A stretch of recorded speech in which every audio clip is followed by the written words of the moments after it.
One of the most common questions I get is how to find somebody to help you with your money. And that's something that's part of my story. I had somebody who came into my life when I was skateboarding and basically educated me, helped manage my money, helped me with business. He kind of changed everything for me as it pertains to financial literacy and a plan moving forward. So because of him, I think a lot of people just ask, well, how do I find somebody like that? And then that mixed with kind of what I do now, like being in the financial world, and especially with Commune. In Commune, every single one of my partners either is or at one point was a financial advisor. I'm the only one who's not. And then even like just friendships I've built, like two of my closest friends are partners and advisors at other firms. It's kind of just part of my world now. So what I wanted to do was create a video talking about how to find good guidance in an advisor. I guess if you have an advisor, the questions you need to ask so that you can make sure they're doing a great job. And then if you don't have one, how you go about finding one and going through the due diligence process, weeding out the ones who aren't great, and finding somebody who's really going to help you excel when it comes to your money. But first, please hit the like button if you haven't. If you're not subscribed, please subscribe. It's one, huge for us. It helps our content get out. And two, we'd love for you to be involved in this journey with us.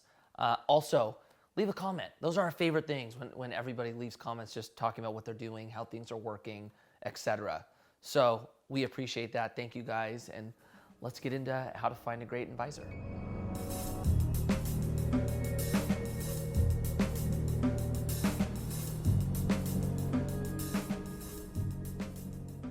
So before we go in on how to find an advisor, we should probably talk about if everyone needs an advisor. And the truth is no.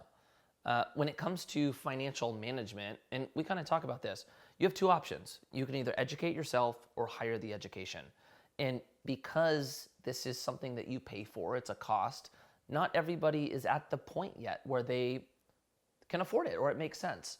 So I guess the good thing to know here is with all of the videos we make, this is a good time for you to educate yourself so that you can build to the point of then having the choice of possibly bringing somebody on, or maybe you want to continue to manage it. A lot of people will ask, well, what's the number? At what point financially or monetarily should I bring somebody on? And there's kind of like a soft target that people use that's typically once you have about $25,000 of investable assets, that's kind of the threshold in which you could start talking about bringing somebody on. But the challenge of that, maybe you only have $10,000 in investable assets, but your buy-sell discipline is not great, or you're having challenges with kind of spending, and maybe bringing somebody on could help, assist in that. That's true. So it's hard to give a blanket statement, but we're going to use that because I think it's kind of the easiest one to do. I do kind of want to address one more thing. I keep stopping before we really get into it, but something I noticed is that financial advisors kind of have a bad rep, which really threw me off. My experience with having a financial advisor was life-changing. It was so beneficial to me. And when I started stepping into what we do now, and as I talk about Commune, I would tell people like, yeah, actually my partners are financial advisors. It's been incredible. And most people's response was like, oh, okay. Like you could just tell there was something going on there. And then as I started kind of becoming more a part of this world, I started meeting more and more advisors. And unfortunately, there are a lot of advisors out there who just aren't adding value the way they should be or could be. And I think that's where you kind of get the distaste, is there's a lot of people that feel like they have the help that should be really assisting you in, generating wealth or getting to a point of financial freedom. And it's just not happening. So what I really want to do, or the main purpose of this video, is just so you don't just go out and find an advisor, you're finding one who's actually going to be a great partner for you. And this is all going to be through the experience that I had and the benefits that came from it. So let's go in on how to find a great advisor. So my personal experience, and really what's created this view of what an advisor does, is somebody who's able to help and assist you in almost every single category of finance, not just put put money here and put money there. Like my experience was having somebody help me with taxes, help me with our estate planning, help me with investing, help, especially with business. I had somebody who was able and understood every different dynamic of, your total plan.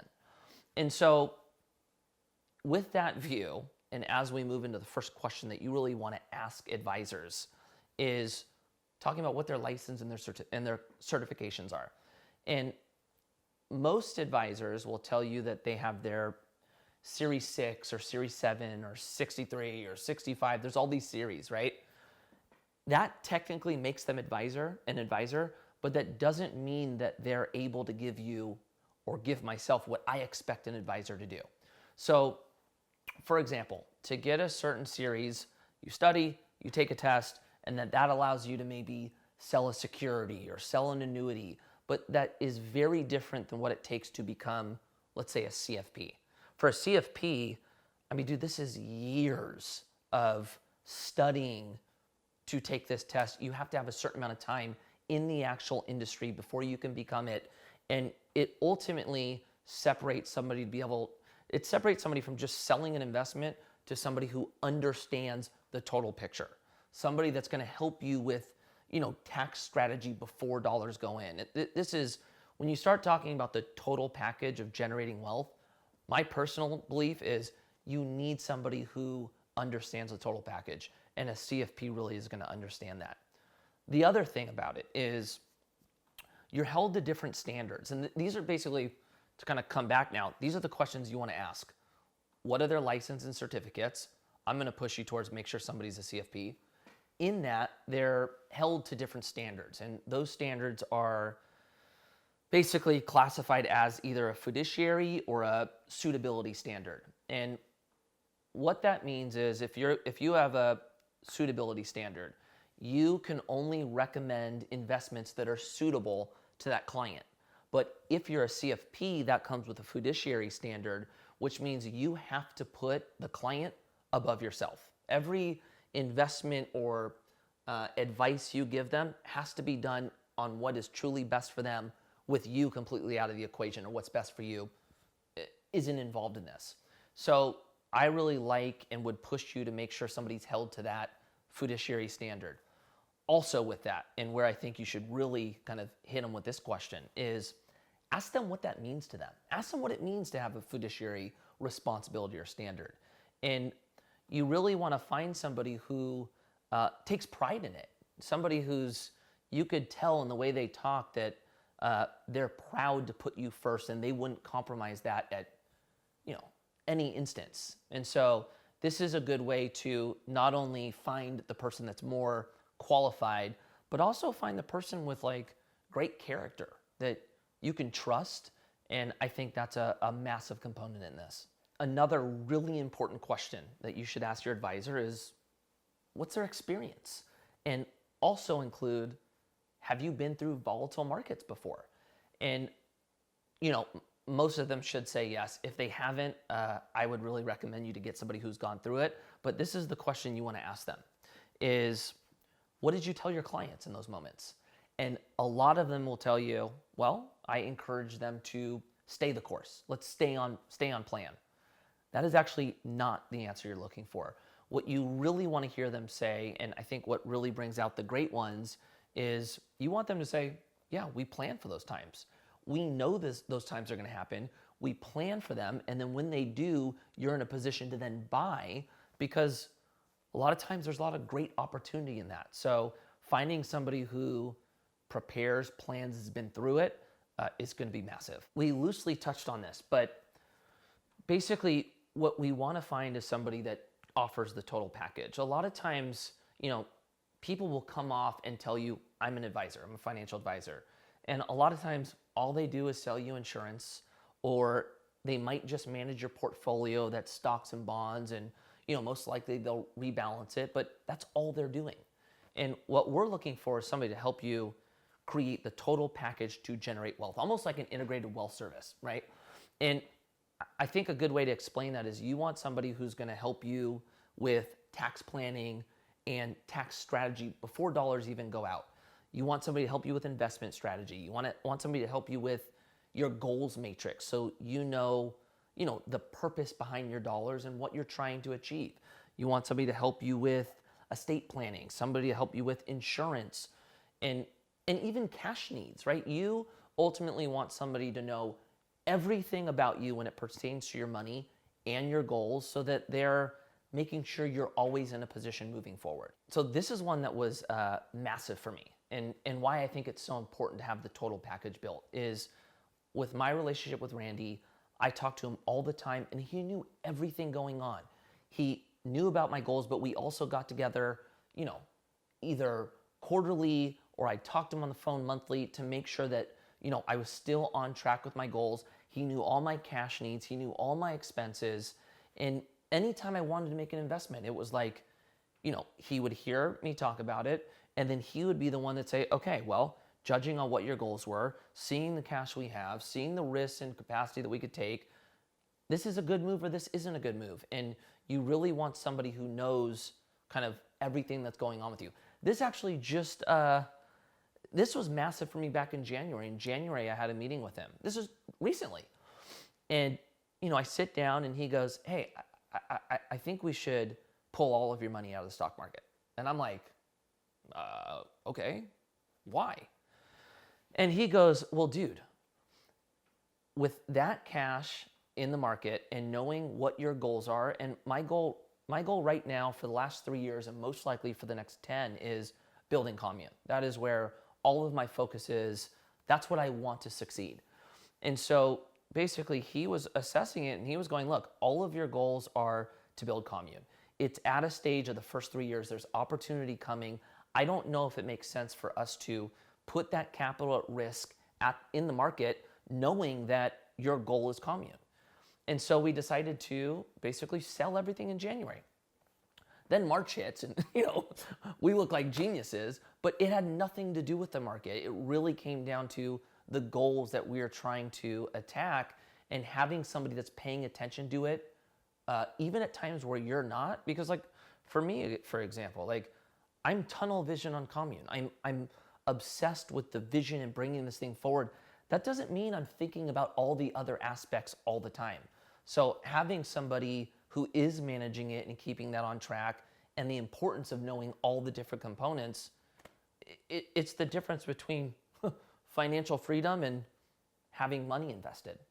I think the largest reason on why people have a distaste when it comes to advisors is a lot of times people feel like they're being ripped off. They feel like they're giving them a lot of money and ultimately they don't see the value, or it just doesn't feel worth it.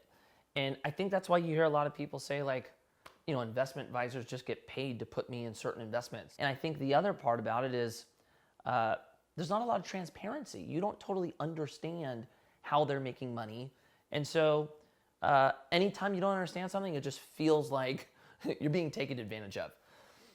My experience, or I think my view on it is, I am totally fine paying somebody if I feel like it's worth it.